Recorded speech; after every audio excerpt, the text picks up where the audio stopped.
À la une de l'actualité, le gouvernement de coalition du Lesotho a signé ce lundi un accord avec l'Afrique du Sud dans lequel il s'engage à permettre un retrait digne et sûr du Premier ministre Tabane. Face à l'ennemi invisible du coronavirus, le président Donald Trump a annoncé suspendre temporairement l'immigration aux États-Unis pour protéger les emplois des Américains. Et puis l'Organisation mondiale de la santé met en garde alors que l'Europe entame un déconfinement. Selon son directeur, la levée des mesures de confinement ne signifie pas la fin du coronavirus. Bienvenue à tous et merci de prendre le rendez-vous de cette édition que nous démarrons par le Tchad, où les questions se multiplient sur la mort en cellule de 44 prisonniers. Ces derniers auraient été capturés au cours de l'opération Colère de Booma, menée par l'armée tchadienne du 31 mars au 8 avril dernier. Suicide collectif, mauvais traitement ou assassinat. La mort mystérieuse de 44 membres de Boko Haram dans leur cellule à N'Djamena provoque l'effroi au Tchad, où ce drame aux circonstances floues soulève bien des questions. Ils avaient été faits prisonniers pendant l'opération lancée début avril par le Tchad contre le groupe djihadiste. 44 ont été retrouvés morts jeudi dernier dans la matinée par leur geôlier à N'Djamena. 44 des 58 prisonniers ont été rappelés à Dieu dans des circonstances que nous ignorons. Nous avons automatiquement décidé d'ouvrir une enquête judiciaire pour déterminer les causes de cette mort massive des détenus dans l'air violent. Jusque-là, il est en train encore de continuer les examens, quand bien même que les autopsies, on a même des images. Les poumons, pour certains, les poumons sont carrément carbonisés.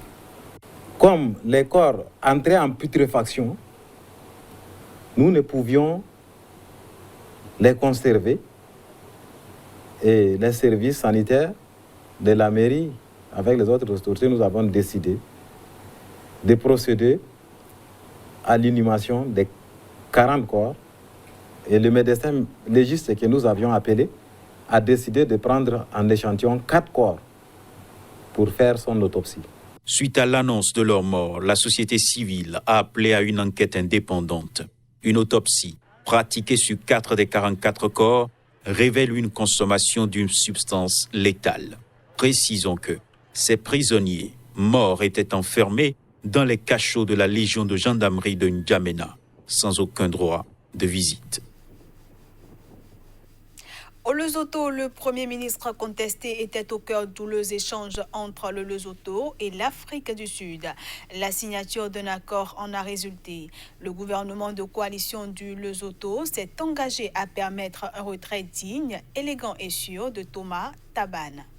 Thomas Tabane, Premier ministre du Lesotho, impliqué dans l'affaire du meurtre de son ex-femme, a fait descendre samedi l'armée dans la rue. C'était pour restaurer l'ordre face à ceux qui exigent sa démission. L'armée est rentrée dans ses casernes dimanche alors qu'une médiation sud-africaine débarquait dans la capitale Maseru pour tenter de trouver une issue à la crise.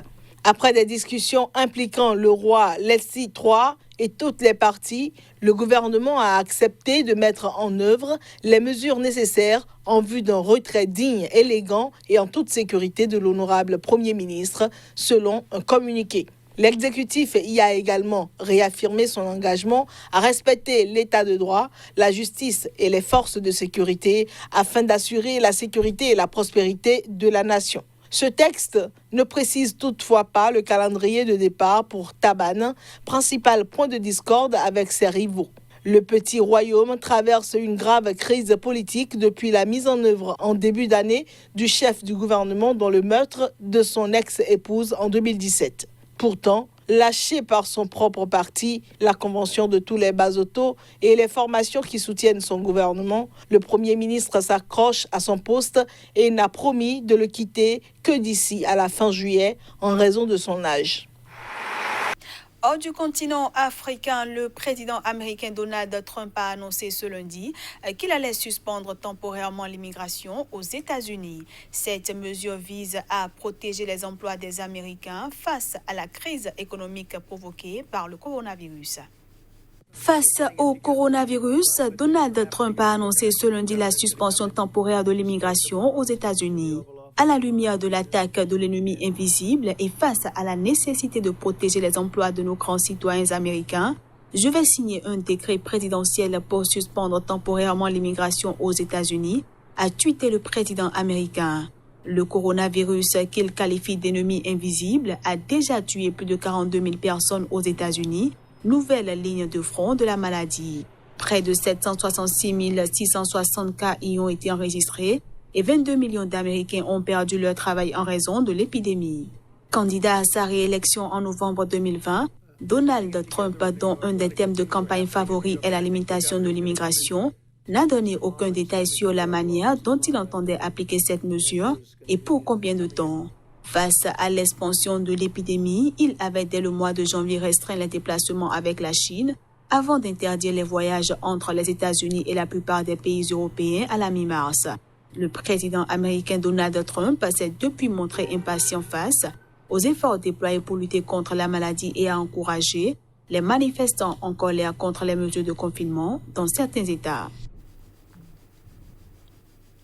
Dans l'attente d'un vaccin pour endiguer la maladie et alors que l'épidémie due au coronavirus continue de faire des ravages, l'Europe a entamé un déconfinement.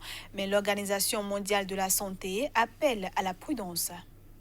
Jugeant la pandémie de coronavirus sous contrôle, l'Allemagne a commencé ce lundi à assouplir les mesures de confinement qui ont mis l'économie mondiale à l'arrêt. La France, l'Espagne et l'Italie, qui enregistrent des nombres de malades et de décès en baisse après des semaines de hausse, se préparent elles aussi à de premières mesures de déconfinement dans les jours ou les semaines à venir. Mais alors que l'Europe a entamé un déconfinement, le directeur général de l'OMS a rappelé que la levée des mesures de confinement ne signifie pas la fin du coronavirus. Nous avons déjà parlé des facteurs que les pays doivent prendre en compte lorsqu'ils envisagent de commencer à lever les restrictions dites de confinement. Nous voulons souligner à nouveau que l'assouplissement des restrictions ne signifie pas la fin de l'épidémie dans aucun pays. Pour mettre fin à l'épidémie, il faudra un effort soutenu de la part des individus, des communautés et des gouvernements pour continuer à endiguer et à contrôler ce virus mortel. Toujours ce lundi, l'OMS a assuré n'avoir rien caché aux États-Unis sur la maladie de Covid-19 qui a fait plus de 165 000 morts dans le monde depuis son apparition en décembre en Chine. Cette annonce intervient alors que les États-Unis ont suspendu en début de semaine derrière le financement américain de l'OMS, accusé d'être trop proche de la Chine et de mal gérer la pandémie. Ce journal se poursuit et on passe cette fois-ci à la revue de presse Afrique.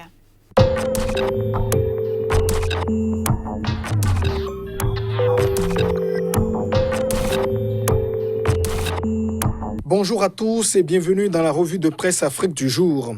Au Togo, Agbeom Ekodjo sortira-t-il libre des locaux de la gendarmerie où il est attendu pour y être interrogé ce mardi? L'opposant, arrivé deuxième à l'issue du second tour de la présidentielle, s'était proclamé président de la République du Togo. Il était alors poursuivi pour atteinte à la sûreté de l'État. Pour le quotidien Liberté qui rapporte les propos des avocats d'Agbeom Ekodjo, l'ultime convocation par le service central de recherche et d'investigation criminelle est un forcing judiciaire visant à mettre leurs clients en prison. Liberté, qui parle aussi de la solidarité des États vis-à-vis du Togo face au Covid-19, affirme que Cuba envoie des médecins au pays et que la France, elle, interdit des journaux. Au Cameroun, le président Paul Biya a mis la main à la poche pour témoigner sa solidarité à ses concitoyens. Le quotidien Le Soir, qui évoque l'information, parle d'un nouvel élan de générosité de Paul Biya. Le chef de l'État vient de frapper un grand coup d'humanité en faisant un don aux 360 arrondissements du pays. Le montant total des dons s'élève à plus de 2 milliards de francs CFA. Mais ce geste ne touche pas les Camerounais de l'étranger qui ont une autre préoccupation. Ils ont le sentiment d'être abandonnés et appellent le gouvernement au secours. C'est cela le mal du pays, conclut le quotidien Mutation. En Côte d'Ivoire, les mesures prises par le gouvernement pour lutter contre le Covid-19 ne sont pas respectées. Et pour mieux surveiller les corridors, la gendarmerie déploie des drones. C'est le jour qui nous l'apprend et ajoute que plusieurs voyageurs clandestins ont été pris en flagrant délit. En politique, Albert Mabry-Touakeus, le ministre de l'Enseignement supérieur et président de l'UDPCI, fait l'objet de traques. Il y a 3 complots pour le réduire, estime le Nouveau Réveil, qui rapporte dans ses colonnes des révélations sur ce qui se tramerait contre celui que beaucoup surnomment déjà l'os dans la gorge d'Alassane Ouattara. Et à la Cour pénale internationale, la procureure Fatou Bensouda demande pardon. Elle vient d'envoyer un courrier au juge Chile Eboué Osouji. Le quotidien d'Abidjan souligne que la lettre est envoyée avant l'audience du 11 mai prochain.